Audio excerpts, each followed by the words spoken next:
বিশিষ্ট অভিনেত্ৰী এয়া মঞ্চত গুৰেণিকা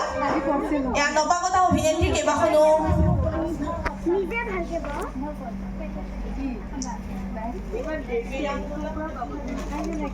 কি হয়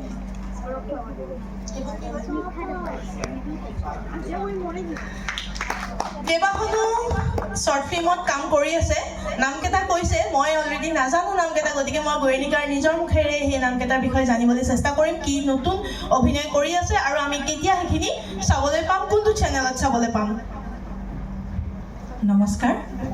পোনপ্ৰথমে মই ষ্টাৰলাইট নৰ্থ ইষ্টৰ সমূহ কৰ্মকৰ্তালৈ ধন্যবাদ জনাইছোঁ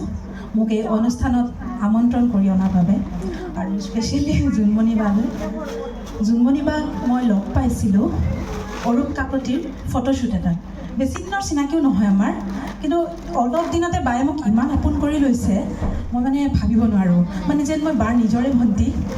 আৰু এইখিনিতে কওঁ মই যে মই বৰ্তমান বিশ্বজিৎ বৰাৰ দ্বাৰা পৰিচালিত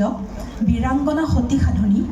এই বোলছবিখনত জুনিয়ৰ আৰ্টিষ্ট ৰূপে কাম কৰাৰ সুযোগ লাভ কৰিছোঁ ইয়াৰ উপৰিও মই হলিউডৰ the murder with the purple hair বুলি এখন ৱেব ছিৰিজত কাম কৰিবলৈ পাইছোঁ আৰু ইয়াৰ আগত মই নিজক পৰিচয় দিবলৈ ভাল পাম এগৰাকী সাহিত্যিক আৰু সংগীত শিল্পী হিচাপত কাৰণ মই সৰুৰ পৰা গান গাইছোঁ মই তেনেকুৱা পৰিৱেশতেই ডাঙৰ হৈছোঁ আৰু বৰ্তমান মই ফেশ্বন জগতৰ লগত জড়িত হোৱা বেছি দিন হোৱা নাই কিন্তু হ'লেও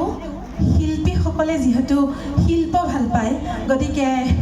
ময়ো সকলো কাম এনজয় কৰি পেলাই আগবাঢ়ি যাবলৈ বিচাৰোঁ আৰু আপোনালোকৰ আশীৰ্বাদ বিচাৰিছোঁ ধন্যবাদ ধন্যবাদ গুৰেণিকা আমাৰ মঞ্চৰ সন্মুখৰ আসন গ্ৰহণ কৰিবলৈ আমি অনুৰোধ জনালোঁ